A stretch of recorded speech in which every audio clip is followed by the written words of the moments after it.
Innovación del Mercurio y Nestlé presentan Voces del Futuro. Este podcast marca la previa al encuentro por los jóvenes de la Alianza del Pacífico, que reunirá a protagonistas de Perú, Colombia, México y Chile en octubre de este año en Santiago. Conoce más en www.nestle.cl. Hola, les damos la bienvenida a este primer capítulo de Voces del Futuro 2024, un podcast en el que queremos invitarlos capítulo a capítulo a ir pensando en los temas que van a marcar el mañana desde la perspectiva de jóvenes protagonistas del presente.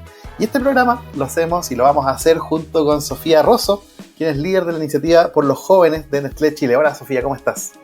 Hola Manuel, emocionada por partir de estos capítulos y ser representante de Iniciativa por los Jóvenes y el encuentro de jóvenes de la Alianza del Pacífico que vamos a tener este año en Nestlé Chile. Así es, un encuentro en que precisamente vamos a estar viendo los grandes desafíos del futuro y con algunos de los invitados que tenemos a este ciclo. Y para iniciar estas conversaciones, estos 6 episodios, tenemos una entrevistada de lujo. Literalmente diría que es estelar. Es hija de padres científicos, ha tenido una vida itinerante por el mundo. Hoy de hecho nos habla desde Europa, si no me equivoco.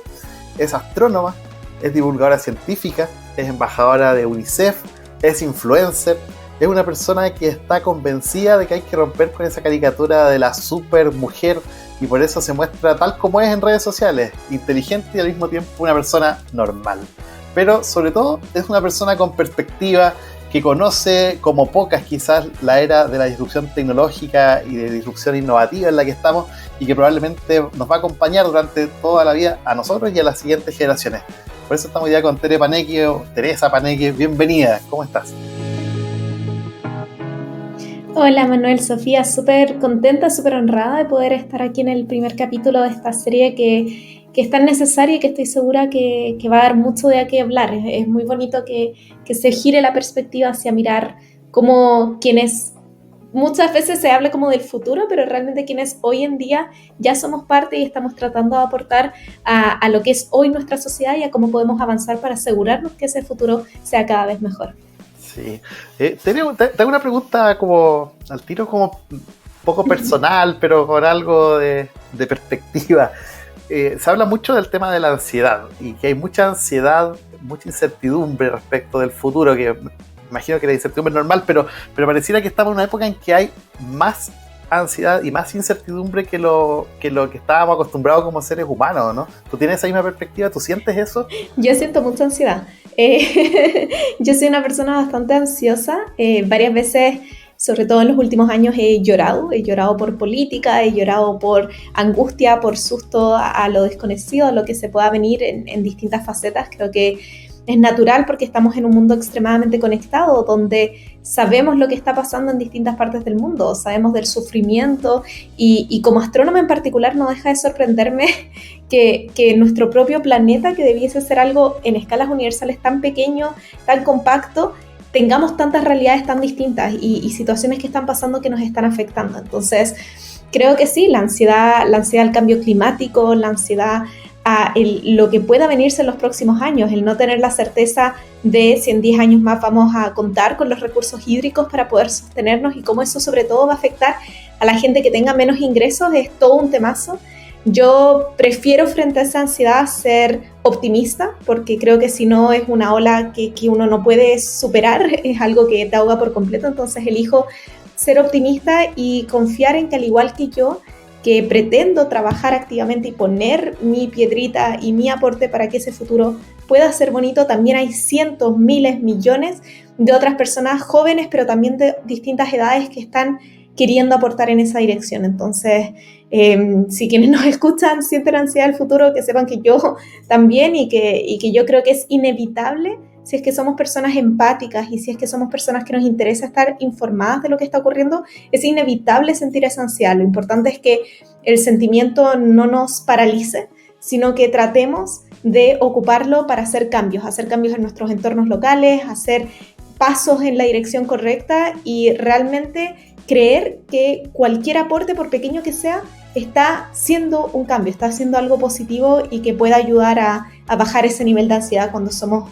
proactivos en alguna dirección. Ay, Tere, me encanta como el acercamiento que se le hace a la ansiedad, sobre todo para las generaciones más jóvenes. Yo también sufro mucho de ansiedad y creo que es algo muy característico de nuestra generación, como la generación millennial, los centennial, y por un poco lo mismo que decís tú, estar hiperconectados. ¿Cómo hoy día Tere Paneque, aparte de mirar el futuro, conecta esta ansiedad con ser una embajadora, ser influencer? Porque me imagino que las redes sociales también deben generar una ansiedad gigante. ¿Cuáles son tus técnicas que hoy en día te permiten como conectarte contigo misma y con lo que tú eres? Bueno, es curioso la verdad que me pregunten justo en este momento, porque esta es una conversación que por supuesto las personas van a escuchar en desfase, y que quienes lo escuchen pueden escucharlo semanas, meses, años después de que lo tengamos, pero en este mismo instante yo estoy pasando por alrededor de una semana que no me he conectado a mis redes sociales, y que no he estado en ese mundo, y es algo que quienes me siguen saben que ocurre cada cierto tiempo, que porque estoy más concentrada en algún tema de mi parte académica y científica, por ejemplo entregando la tesis, o porque simplemente me siento sobrepasada y me empieza a generar una ansiedad tremenda Tere Paneque. Muchas veces hablo de Tere Paneque también en tercera persona. Soy yo, me muestro tal como soy, pero pareciera de todas maneras que es una faceta muy exitista y un perfil donde hay mucha gente que espera cosas de mí. Yo sé que la gente me sigue porque quiere aprender, quiere saber de ciencias. A mí me interesa muchísimo poder democratizar las ciencias y poder acercarles a través de videos del universo un poquito de método científico, de pensamiento crítico, de promover esa curiosidad que creo que nos hace muy bien como sociedad. Pero pese a que mis redes sociales han sido un entorno extremadamente amable, extremadamente cariñoso, esa misma sensación de deber muchas veces me genera ansiedad. Me genera ansiedad cuando no soy capaz de producir como me gustaría producir, cuando no se me ocurren temas que considero entretenidos, cuando no sé cómo acercarme, cuando a veces estoy cansada, he tenido un mal día o simplemente no tengo ganas de conectarme, y pasa un día y pasa otro día y pasa otro día y uno dice, nunca voy a volver, nunca voy a hacer nada. Entonces por eso digo que es curioso que me lo digas, porque no tengo la receta perfecta, simplemente elijo desconectarme un poquito. De repente el regreso viene porque pasó algo súper interesante que quiero compartir, o porque tenía algún compromiso, algo que tenía que hacer. Yo disfruto mucho de las redes sociales, pero incluso disfrutándolo muchísimo, incluso aunque no es mi trabajo, incluso aunque es algo que solamente me ha traído cosas buenas, a veces me sobrepasa. Y creo que eso es algo súper, súper potente y necesario de transparentar. No porque algo sea nuestra pasión o nos encante, quiere decir que a veces no vaya a ser demasiado, ¿no? No porque estemos teniendo la vida soñada o el momento soñado, todo parezca estar perfecto, quiere decir que a veces no nos vamos a sentir mal, y es importante reconocer esos momentos. Yo muchas veces me siento culpable de sentirme ansiosa, me siento culpable de estar preocupada por algo que no me está pasando a mí o no me está afectando, o que tengo el privilegio de poder sobreponerme y sobrepasar, pero siento de nuevo que esa ansiedad conecta con empatía, conecta con ser humanos y con a veces simplemente necesitar un descanso. Entonces no tengo la solución, pero intento ser más amable conmigo misma y no obligarme a hacer algo cuando no siento que sea lo correcto para mí en ese momento. Súper importante eso. Tere, pensando como en el futuro, pensando en años luz, digamos, más que en los tiempos de las redes sociales, tú cuando piensas en el futuro, tú decías que eras optimista, pero ¿te imaginas como el futuro así que, o sea, pienso que cuando, no sé, pues en los 80 uno tenía dos imágenes posibles del futuro, como la de Volver al Futuro, que era como que pasaban muchos adelantos y la vida era mucho mejor, etcétera, o esas imágenes más apocalípticas en que se desataba la guerra nuclear y el mundo estaba destruido y había que volver como a construirlo todo de nuevo, así como estas películas como de desastre, etcétera. Entonces, ahora como que estamos ante esta generación enfrenta, como en vez de la guerra nuclear, enfrenta el tema del cambio climático, enfrenta ese tipo de desafíos. La guerra nuclear siempre es una posibilidad, nos ha recordado en los últimos años el mundo, digamos, pero claro, uno como que no lo tiene tanto en la cabeza. ¿Cómo es el futuro en tu mente? ¿A cuál de esos dos se parece o a ninguno de esos? ¿O te imaginas viviendo en Marte? La gente ansiosa tiene todos los futuros presentes, pero yo la verdad siento que existe esta idea, por supuesto, como tú dices, muy ligado de la mano de la ciencia ficción, que casi que la gente piensa que en 50 años más vamos a estar con colonias en Marte, tú lo dijiste, viajes regulares a la Luna, autos voladores, como que la inteligencia artificial, sobre todo, ahora que también ha crecido un montón en los últimos años y se ha popularizado a través de herramientas como ChatGPT o parecidos, la idea de que casi que los robots van a estar entre nosotros y va a ser todo así muy distinto. Yo, mi opinión honesta es que no creo que cambie tanto. Yo creo que hoy en día está habiendo mucho desarrollo tecnológico, por supuesto que sí, estamos exponencialmente investigando y aprendiendo de herramientas nuevas, pero también yo creo que hay que entender que hay un sesgo socioeconómico súper fuerte. Entonces, realmente quienes tienen acceso a esos niveles de tecnología, para quienes se producen ese nivel de avances, son para los multimillonarios. Lo mismo que los viajes al espacio. Hoy en día, el turismo espacial, del cual se habla muchísimo, se ha popularizado. Hay empresas que tienen billetes vendidos para los próximos 20 años. Esos no van a ser para que, lo siento por romper alguna ilusión, pero ni yo, ni Manuel, ni Sofía, ni quienes nos escuchan probablemente van a estar viajando a esos viajes que suben y que bajen a nuestra atmósfera y que de paso son bastante contaminantes. Ir a Marte, yo creo que... Ahora, si te invitan, invítanos, ¿ah? Si te invitan, invítanos, por favor. A mí me da susto, así que yo pasaría mi billete. Yo soy una persona bastante miedosa sobre salir de la Tierra, hasta los parques de atracción me dan susto, sí. La ansiedad existe en mí.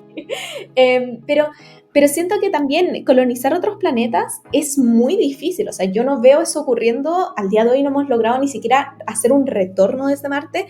Eso es algo que estoy segura que no va a ocurrir en los próximos 50 años. Quizás en los próximos 100 estemos pensando en las primeras misiones, porque es complejo, porque es peligroso. Y yo la verdad es que sueño que si tenemos un avance enorme en tecnología y si seguimos desarrollando métodos e ideas como lo estamos haciendo, ojalá esas tecnologías sirvan para mejorar el cambio climático. Como que para mí hay dos opciones. Voy a comenzar con la opción no tan buena, porque así cerramos en nota positiva, pero la opción no tan buena, bueno, de repente sí, alguna catástrofe nuclear, climática, pero sobre todo un crecimiento muy grande del egoísmo, que haga que estas diferencias socioeconómicas tan fuertes nos separen al nivel de que quienes van a sufrir más por el cambio climático, por la escasez hídrica, por la escasez de recursos, de alimentos, por las catástrofes que vamos a tener a nivel climático, van a ser las personas que no tengan los recursos para protegerse. Porque los multimillonarios en algunos lugares están hasta construyendo búnkers. O sea, esas personas van a estar bien. Y es igual que esta película como Don't Look Up, que salió hace un tiempo en Netflix, que era una sátira, que claro, se agarran un cohete y se van a otro planeta. Eso en la práctica tampoco podría pasar, no hay ningún otro lugar al que nos podamos ir en tiempos razonables, pero siento que ese es el peor caso posible, que extrememos este egoísmo y estas ganas de salvarse como a uno mismo, como sálvese quien pueda, y que dejemos de ver el gran panorama, que es que estamos todos en este planeta, y que no es sálvese quien pueda, es realmente cuidar nuestro hogar, cuidar los recursos naturales que tenemos, cuidar el entorno para que todas y todos podamos seguir creciendo y alcanzar en cientos o en miles de años más estos grandes sueños tecnológicos de autos voladores y de expediciones a otros lugares. Y esa sería la mejor opción, que el desarrollo de tecnología nos lleve a resolver estos grandes problemas, nos lleve a poder concretizar alguna solución que no solamente detenga el cambio climático, sino que ojalá lo revirtiese, que sepamos qué hacer con nuestros desechos para no seguir contaminando, que sepamos qué hacer con todo el tema de exploración espacial y los cientos de miles de satélites que hoy en día nos están dando vueltas, porque si no ese va a ser el siguiente problema, que nos van a caer pedazos de metal desde el cielo, y no van a ser extraterrestres, van a ser los pedazos de metal que nosotros mismos hemos puesto. Y yo elijo ser optimista sobre ese segundo escenario. Yo elijo creer que la cantidad de gente que de nuevo es empática, tiene conciencia colectiva y desea ver este planeta como algo que compartimos todas y todos, y es un sistema cerrado. Entonces, si alguien tiene mucho, otra persona tiene muy poco, son quienes van a avanzar y quienes van a poner esos recursos tecnológicos al servicio de la sociedad. Y eso es como yo veo el futuro, un futuro no tan distinto al que tenemos ahora, pero quizás con una atmósfera más limpia. Bueno, ojalá que se cumpla, o sea, ya cumpliéndose la mitad de eso ya es algo, ¿no? Oye, tú escribes en tu faceta de divulgadora, tiene esta saga de Universo según Carlota, que está apuntando a niños, niñas y adolescentes entre 9, 12 años. Cuando escribes para ese público, ¿cuál crees tú que va a ser como el mayor desafío, la mayor disrupción que van a experimentar, o que va a experimentar el mundo y que van a vivir esos lectores de Carlota cuando lleguen adultos? Ay, yo creo que tienen el desafío justamente de nuevo, como de sobreponerse a esta cultura egoísta, y de trabajar en equipo y de confiar. Yo creo que es muy difícil hoy en día para los humanos confiar, porque vivimos en sociedades que son extremadamente individualistas. Y la ciencia se hace en equipo, y la ciencia se hace colaborando, y la ciencia se hace de manera internacional. Y lo que yo trato de transmitirles a los jóvenes que leen Carlota es primero que la ciencia es para cualquier persona, que hacer ciencia es ser curiosos, es ser críticos, es cuestionarlo todo, es conversar y aprender de quienes tienen también opiniones distintas. Y eso creo que, independiente que alguien decida ser o no científico o científica, te hace mejor ciudadano y te hace una persona que está más dispuesta a pedir ayuda, a colaborar y a hacer las preguntas necesarias. Entonces creo que eso es importante primero, como sobreponernos al individualismo y trabajar en equipo. Y por otro lado, nuevamente, que es el foco de toda mi divulgación científica, fomentar el pensamiento crítico, mantener viva esa curiosidad. Los jóvenes, los niños y niñas, pasa algo terrible, que es que cuando nacen y crecen un poquito, hacen un montón de preguntas, de todo. ¿Por qué no puedo hacer esto? ¿Por qué el cielo es azul? ¿Por qué hay que levantarse? ¿Por qué no puedo comerme esta cosa? ¿Qué pasa si intento esto? Y de repente van creciendo, preadolescentes, adolescentes, y da susto hacer preguntas, porque las preguntas me van a dejar en vergüenza, porque las preguntas a las que no me sé las respuestas voy a ser la persona tonta, porque qué absurdo, qué innecesario que yo comente este asunto. Y yo creo que ahí es donde nos empezamos a alejar y ahí es donde dejamos de crecer. La tecnología también tiene un riesgo muy grande, la tecnología es maravillosa, pero también esa inmediatez, el hecho de que hoy en día uno dice así, yo me acuerdo de pequeña, y eso que yo nací en el 97, que ya un poquito llegaba rápido la era del internet, pero yo me acuerdo de haber ido a la biblioteca o de tener enciclopedias en mi casa, de haber buscado el significado de palabras en libros, de haber visto en la enciclopedia mucho más que solo lo que yo quería aprender en ese momento, sino que también aprender de otras cosas. Hoy en día con el internet yo voy, hago la pregunta y tengo esa información, y tengo muchas fuentes, que algunas pueden ser falsas, algunas pueden ser verdaderas. Agarro el teléfono y yo no tengo idea cómo funciona un teléfono por dentro. Entonces, es como, siento que perdemos mucho de la base también por la inmediatez de las respuestas y la inmediatez de la tecnología. No es algo malo, pero al perder ese fundamento, perdemos esa capacidad de pensamiento crítico es como cuando alguien dice, ¿por qué tengo que aprender matemáticas si la calculadora lo hace todo? Bueno, porque aprendiendo las bases del cálculo, que nadie nunca más te las va a preguntar, pero aprendiéndolas, tu cerebro desarrolla una manera de resolver problemas, desarrolla una manera de enfrentarse de manera abstracta a los problemas. Entonces, el teorema fundamental del cálculo a nadie le importa más allá del primer año de la universidad, pero después cuando te enfrentes a algo que requiere una solución lógico-matemático, que puede ser tan simple como ir al supermercado o hacer los impuestos o lo que sea, tu cerebro va a tener, es como ir al gimnasio, ¿no? Como que vas a haber entrenado esa musculatura. Entonces creo que es importante que los jóvenes que lean Carlota se sientan capaces de hacer preguntas, ser curiosos, trabajar en equipo y trabajar en conjunto para un bien mayor, que va a ser finalmente el futuro que ellos mismos van a estar construyendo para ellos y ellas. Estás escuchando a Tere Paneque en Voces del Futuro. Oh, como que me respondiste muchas preguntas en muy poco tiempo, Tere. Me encantó, porque respondiste lo de Carlota, pero siento que además agarraste cosas que son hoy día tan importantes como la curiosidad, que de repente uno como que lo da muy por hecho, efectivamente la inmediatez de la tecnología. Y te iba a preguntar un consejo para los jóvenes de hoy en día, y yo creo que va muy ligado al preguntarse, al ser curioso, al incomodarse de repente. Y desde ahí también me gustaría saber ¿dónde nace Tere Paneque? Entiendo que la idea de democratizar la ciencia un poco te mueve, pero ¿por qué Tere Paneque? ¿Por qué Carlota? ¿Cuál fue ese bichito que te picó que dijiste como, esto es lo que quiero hacer finalmente, con mi conocimiento y así es como lo quiero compartir? Bueno, mi consejo, la verdad, obviamente tú lo dijiste, Sofi, ser curiosos, preguntar, trabajar en equipo, pero sobre todo el abrirse a distintas posibilidades. En Chile en particular tenemos este gran problema donde la gente o estudia ingeniería o medicina o derecho. Y como que si te va bien en matemáticas, ingeniería, si te gustaba la biología, medicina, y si te gustaban las humanidades, derecho. Y eso es lo máximo. ¿Por qué? Como abrirse a posibilidades. ¿Quieres ser artista? Aporta desde esa área. ¿Quieres ser médico? Aporta desde esa área. ¿Quieres ser geofísico? Aporta desde esa área.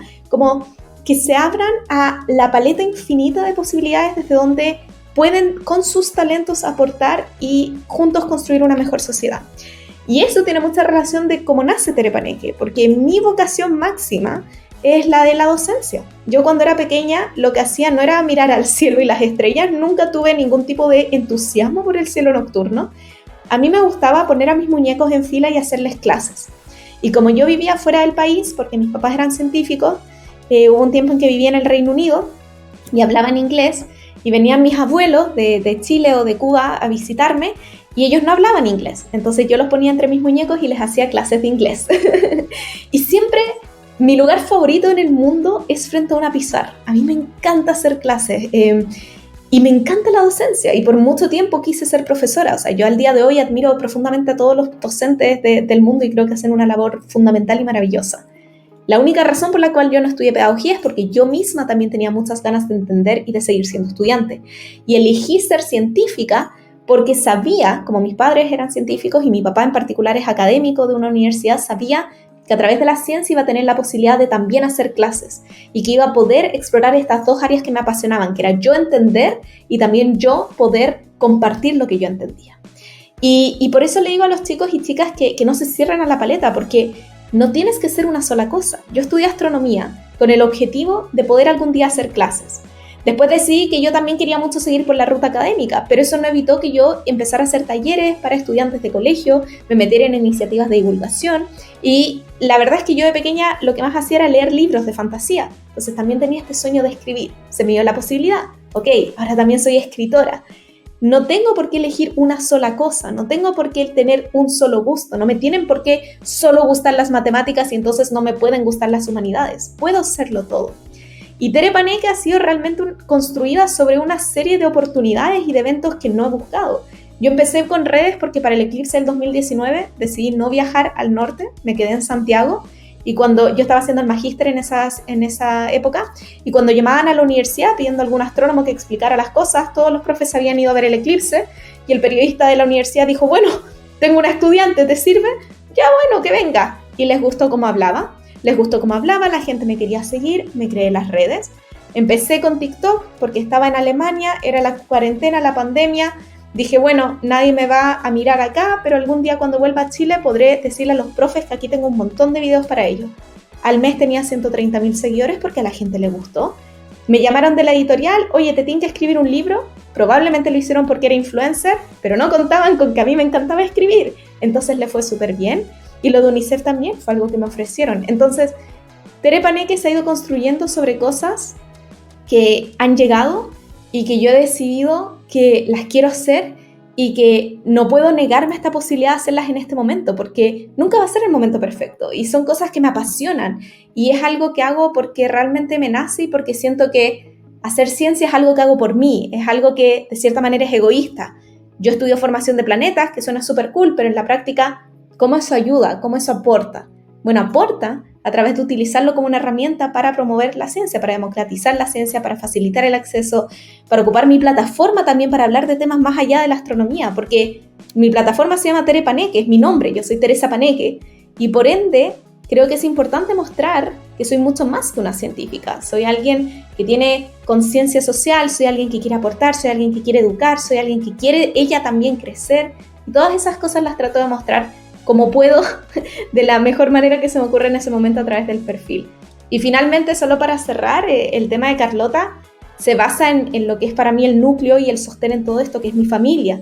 Mi familia siempre ha estado ahí apoyándome en cada paso que doy. Mis papás son científicos, pero yo no soy, creo, científica por ello. O si lo soy, es simplemente casual. Ellos nunca me empujaron hacia la ciencia. Ellos siempre pensaron, de hecho, que yo iba a ser profe, porque era todo lo que yo decía. Pero mi papá en particular, cuando era chiquitita, él me leía mucho y se inventaba historias conmigo. Y la protagonista de esa historia se llamaba Carlota Jiménez. Y yo no me acuerdo de las historias, pero me acuerdo del nombre de la protagonista. Y por eso, en cuanto escribí un libro, la protagonista tenía que ser ella. Y si bien Carlota no soy yo, sí las personas que están alrededor de ella son personas que han sido importantes para mí. Sus papás, su hermano, sus amigas, sus profesoras. Y es de cierta manera un homenaje hacia esas personas que han estado siempre alrededor mío apoyándome en cada paso del camino, porque no he llegado donde estoy sola, he llegado donde estoy gracias a la confianza de esas personas que me quieren. Qué buena. Oye, Tere, estaba pensando, mientras tú hablabas, como, bueno, tú dices que eres, tu área de experiencia en el fondo es la generación de planetas y justo un poco el objetivo de estas conversaciones precisamente es cómo construimos, ¿cierto?, el planeta del futuro. Y me llama mucho la atención que quizás en otras épocas, ¿sí?, si me voy muy atrás, no sé, fines del siglo XIX, en que la gente como que veía un motor que se movía con vapor, pero que tiraba humo por todos lados, y eso detonaba un optimismo sobre el futuro increíble, o sea, como que tú leías a Julio Verne y como que íbamos a ir a la luna y muchas cosas, y ahora con cosas mucho más sofisticadas y también con más conciencia de cuáles son los problemas y con quizás posibilidades tecnológicas increíbles para abordarlos, no pareciera haber entre los más jóvenes ese optimismo desbordante que quizás tenían los jóvenes del siglo XIX, por llamarlo de alguna manera. Al contrario, como una vez, incluso hay encuestas que dicen que muchos creen que el mundo que van a vivir sus hijos, si es que los tienen, digamos, por esta misma ansiedad, no va a ser mejor que el que tuvieron sus padres, y el de ellos no va a ser mejor que el de sus padres. Entonces, ¿cómo tú te explicas eso de que estemos en un momento como tan, no sé, glorioso desde el punto de vista de ciencia, tecnología, avances, pero al mismo tiempo no se ve ese optimismo desbordante que uno podría esperar? Bueno, yo creo que no sé si tiene una pregunta muy profunda, no sé si tengo una respuesta inmediata, pero se me ocurre que quizás también si a finales del siglo, cuando se estaban haciendo todos esos descubrimientos, la gente de la cual tenemos los datos que eran optimistas eran también las personas que estaban haciendo esos descubrimientos o que estaban alrededor del descubrimiento. Y yo creo que si le hubiéramos preguntado en ese entonces a la ama de casa que soñaba con educarse pero que no podía por ser mujer, ella quizás también se habría sentido poco optimista sobre el futuro de sus hijas. O la persona que no vivía más allá, no tenía esperanza de vida más allá de los 30 años, tampoco se habría sentido tan optimista. Yo creo que de nuevo volvemos a esta diferencia tremenda que hay de socioeconómica, de clases, y que desafortunadamente persiste hasta el día de hoy, porque es fácil ser optimista cuando tienes todo ese acceso a esa maravilla tecnológica, ¿no? Y desafortunadamente el descubrimiento científico y tecnológico sigue siendo una élite.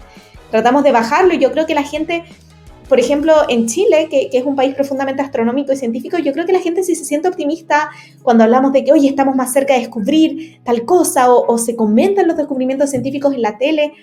Es genial, pero volvamos al tema del viaje al espacio. O sea, si hablas con los multimillonarios, deben sentirse re optimistas de que algún día van a poder ir a la luna.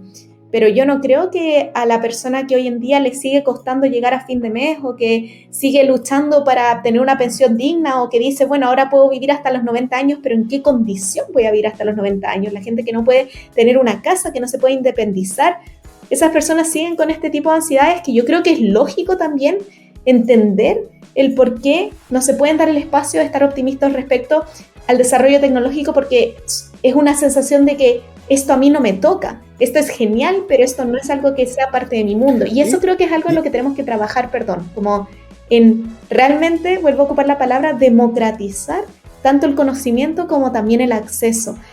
Poder hacerlo de que todas las personas tengan acceso a estos avances de maravilla, y yo creo que el mejor ejemplo de eso es la medicina. O sea, el hecho de que se hagan descubrimientos tan fundamentales en temas médicos, pero que cuesten tanto dinero, que los hagan en la práctica inalcanzables para la gente que lo necesite, es algo en lo cual tenemos que trabajar como sociedad. Y quizás eso mismo te aumenta la frustración, saber que la solución a tu problema no es que no exista, existe, pero no puedes acceder a ella. Eso también puede generar algo en lo que tú dices. Y es interesante lo que planteas, porque en el fondo siempre como que uno habla mucho del tema de la ciencia, explica mucho el desarrollo de muchas de las cosas que estamos haciendo hoy día. Esta misma conversación es posible gracias a eso, pero claro, ¿quiénes la están construyendo? ¿Con qué mirada? Y efectivamente, claro, eso es un tema súper importante. Y si están atentos a los problemas de quizás esa persona que tú dices que está en su casa con una situación más precaria, se está siendo atendida por la ciencia. ¿Tú ves que hay un diálogo que esté ocurriendo? Yo creo que estamos mejorando, pero sin ir más lejos, de nuevo, no es mi tema, pero siendo mujer lo veo mucho, el tema de la medicina, ¿no? La medicina que por muchos años se ha hecho desde una mirada masculina, y cómo eso ha afectado en cómo son los tratamientos para mujeres o para gente que es de raza negra, cómo esas personas quizás tienen otras dolencias que no afectan a quienes son de raza blanca o quienes tienen genes indígenas, y que simplemente por cómo ha sido la mirada de quienes han estado construyendo esos conocimientos no se han tomado en consideración. En las exploraciones espaciales, recién hace 2 años creo que fue la última misión Artemis, que se está preparando para volver con personas a la Luna, quieren poner una mujer en la Luna, y se hizo un estudio para ver cómo la radiación podía impactar en la generación de cáncer mamario, porque eso era algo que no se había planteado con los astronautas que eran hombres, porque no se pensaba que iban a tener ese tipo de dolencias. Entonces yo creo que sí, que ha faltado una visión conjunta desde la ciencia hacia algunos de los problemas más básicos de la sociedad, por así decirlo.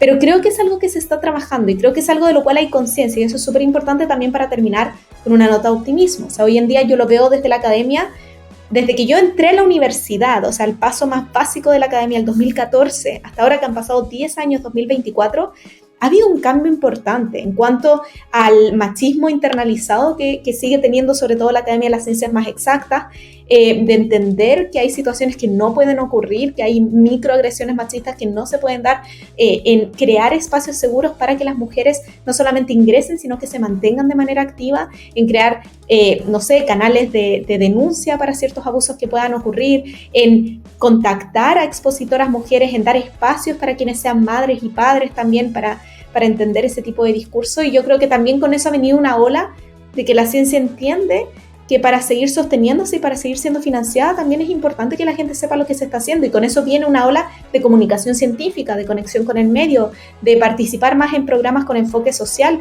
Hoy en día nuestro país, Chile, tiene un Ministerio de Ciencias que tiene un fuerte enfoque en que todas las tecnologías que se desarrollen tengan ojalá alguna conexión con la sociedad, con la empresa, con poder sacar adelante avances que ayuden a la calidad de vida de las personas. Y yo creo que esa es la dirección correcta.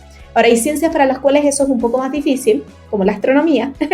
Llega el hecho de que tengamos conectividad, el hecho, hasta los velcros, hay muchas pequeñas cosas que llegan a la gente debido al desarrollo tecnológico que se requiere para hacer observaciones astronómicas, pero no es tan inmediato, y eso no nos hace menos necesarios. Yo creo que donde es posible siempre debiésemos tener una conexión con las preocupaciones de la sociedad, y en ciencias como la mía, donde es un poquito más difícil, nuestra conexión está justamente por el lado de la educación, por el lado de inspirar, por el lado de promover la curiosidad. Y eso es algo que los institutos creo que se están tomando cada vez. Es más extraño, más raro ver algún instituto que no tenga una salida de comunicación científica, ver a un instituto que no esté preocupado de conectarse con el medio.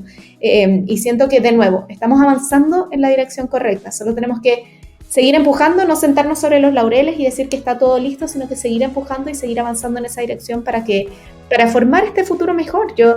Hemos hablado mucho de vaivenes, ¿no? Cosas que están mal, cosas que están bien, pero no, quiero insistir en que yo soy optimista. Yo creo que la cantidad de gente que ve el futuro de esa manera y está intentando desde sus distintas áreas del conocimiento conectar y mejorar, somos mayoría, de lejos somos mayoría. Oye, buenísimo, Tere. Es entretenido porque veníamos a hablar como de la era de la disrupción y de innovación y todo, y hemos hablado mucho de humanismo, y hace mucho sentido con un debate que había en las últimas semanas entre la humanidad y la ciencia, y al final lo que tú muestras es que está todo conectado, no puede progresar la humanidad sin ciencia, y la ciencia no se puede hacer sin mirar las necesidades de las personas y empatizar con ellas, así que súper interesante. No sé qué te parece, Sofía.